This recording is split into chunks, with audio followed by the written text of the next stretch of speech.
Hi friends, আবারও চলে আসলাম তোমাদের সঙ্গে একটা ভাইরাল ডাল। নেটে খুব ভাইরাল হয়ে গেছে এই ডালটা। তো দেখো, নিয়ে নিয়েছি কড়াইয়ের মধ্যে খানিকটা মুসুর ডাল, খানিকটা পেঁয়াজ কুচিয়ে, খানিকটা আলু আর টমেটো আর কাঁচা লঙ্কা আর একটু আমি নিজের থেকে একটু রসুন দিয়েছি, টমেটোও দিয়েছি, কাঁচা লঙ্কা রসুন সব দিয়ে দিয়েছি। আর এর মধ্যে দেবো নুন হলুদ। দেখো, নুন আর হলুদ দিয়ে দিয়েছি আর দিয়ে দিয়েছি কাঁচা তেল। দিয়ে এটাকে ভালো করে এইভাবে মেখে নেব। চলো মেখে নিয়ে তোমাদের দেখাচ্ছি। মাখার পর আমরা কড়াইতে এটাকে বসাবো। যেরকমভাবে ম্যাগনেট করে এভাবে ভালো করে মিশিয়ে নিলাম। মিশিয়ে নিয়ে চলো কড়াইতে বসিয়ে দিলাম।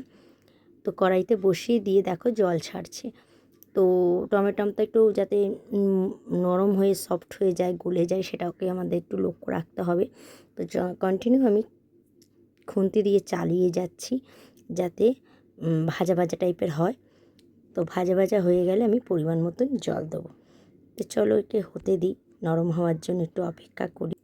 আজকে এই রেসিপিটা ভালো লাগলে অবশ্যই একটা লাইক করে দিও, একটা কমেন্ট করতে ভুলো না, প্রচুর প্রচুর শেয়ার করো। আর তোমরাও বানিয়ে দেখো আজকে এই ভাইরাল ডালটা তোমাদের কাছে কেমন লাগলো। তো সেটাও আমাকে জানাতে একদম ভুলো না। এরকম নিত্য নতুন ভিডিও পাওয়ার জন্য আমাকে অবশ্যই কমেন্টে জানিও। আমি যত সম্ভব তোমাদের সঙ্গে ভালো ভালো রেসিপি তোমাদের সঙ্গে শেয়ার করব। পাশে থেকো, আমাকে এগিয়ে যাওয়ার জন্য একটু সাহায্য করো। তো চলো আমাদের এবার ডালে আমি পরিমাণ মতন এবার একটু জল দিয়ে দেবো। দেখো, তোমাদের সঙ্গে কথা বলতে বলতে ডালটাও আমার প্রায় ভাজা ভাজা হয়ে গিয়েছে। তো দেখো, এবার আমি ডালে পরিমাণ মতন জল দিয়ে দেবো। তারপর আমি কি করছি সেটাও তোমাদেরকে দেখাবো। তো দেখো, ডালটা আমার একদম সফট হয়ে গিয়েছে আর জলও দিয়ে দিলাম আমি পরিমাণ মতন।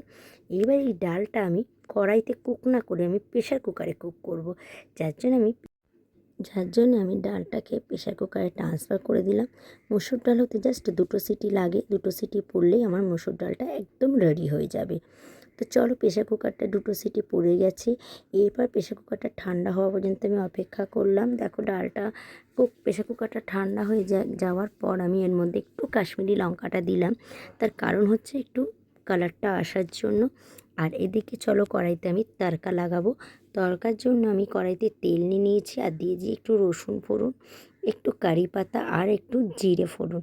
তো দিয়ে তড়কাটা আমি রেডি করছি। দেখো, জিরেও দিয়ে দিয়েছি। তো এইবার তৈরি করা ডালটার মধ্যে এই তড়কাটা আমি দিয়ে দেবো। তো চলো সেটাও তোমাদের দেখাচ্ছি। তো দেখো, ডালের মধ্যে আমি তড়কাটা ঢেলেও দিয়েছি। তো আবারও বলছি, আমার পাশে থেকে প্রচুর প্রচুর শেয়ার করো, চ্যানেলটা সাবস্ক্রাইব করে দিও, পাশে থাকা বেল আইকনটা প্রেস করে দিও, যাতে যখনই আমি নিত্য নতুন ভিডিও আপলোড করব আগে তোমাদের কাছে পৌঁছে যাবে। হ্যাঁ, কেমন লাগলো অবশ্যই কমেন্ট করে জানিও, লাইক করো আর শেয়ার করো। আজকের জন্য টাটা।